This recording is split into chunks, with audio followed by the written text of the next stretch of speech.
Hi, boys and girls. I'm going to start this lesson by reading a paragraph to you, and I want you to see if you can figure out what exactly might be wrong with this paragraph and how can we fix it. It was a hot day outside. I was so happy to be at the beach to play with it. It could be so much fun using seashells. I just hope a big wave doesn't knock it over. It would be so sad. Okay, so I kind of am understanding what's happening. It was a hot day outside. I was so happy to be at the beach to play with it. Does that mean to play with the beach? It can be so much fun using seashells. I just hope a big wave doesn't knock it over. Wait, knock the beach over? What exactly are we talking about here? It would be so sad. So hopefully you've noticed that in this paragraph, I've used the word it a lot. And so it makes it kind of hard to understand what the paragraph is about. So in today's lesson, we're going to be talking about avoiding the it monster. And really, it's not bad to use the word it, but I want you to be careful about your word choice and try to avoid repeating words too often or using the same word over and over again. I found that it is used a lot, but if you find that in your writing you use a different word a lot, and you can, if there is a word that you can replace your repeated word with, then I want you to try and do that. So for today's lesson, I have this practice for you. You can print this off, or you can just write on a piece of paper, a blank piece of paper in your notebook.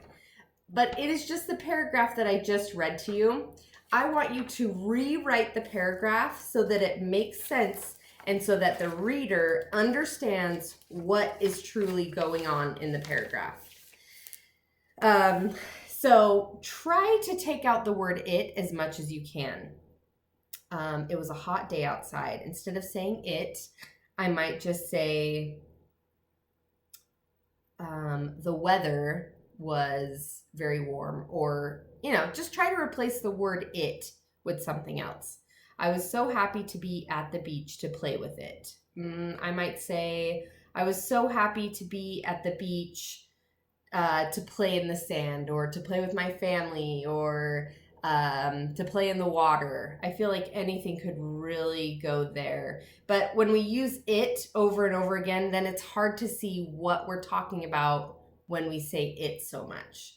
And hopefully that makes sense. So you're going to write this as kind of like a practice. I want you to rewrite this paragraph, trying to take out the word it as much as you can. Then I want you to go into your writing notebook and find a personal narrative that you have written, and I want you to read through it. If you find that you use a word over and over again, I want you to try your best to replace that word with something better, so that the readers really understand what you're trying to say, and so that your story makes sense.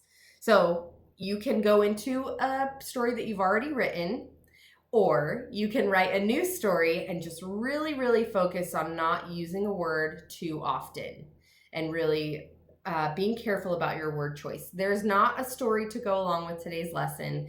It's kind of a shorter lesson, but that's what I want you to be really careful about, is word choice. Okay?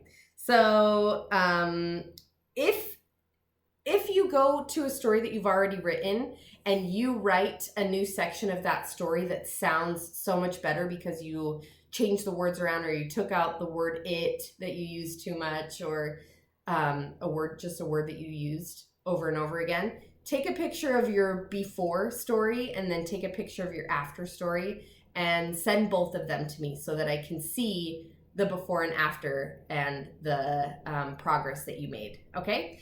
And that's it. Okay, get writing.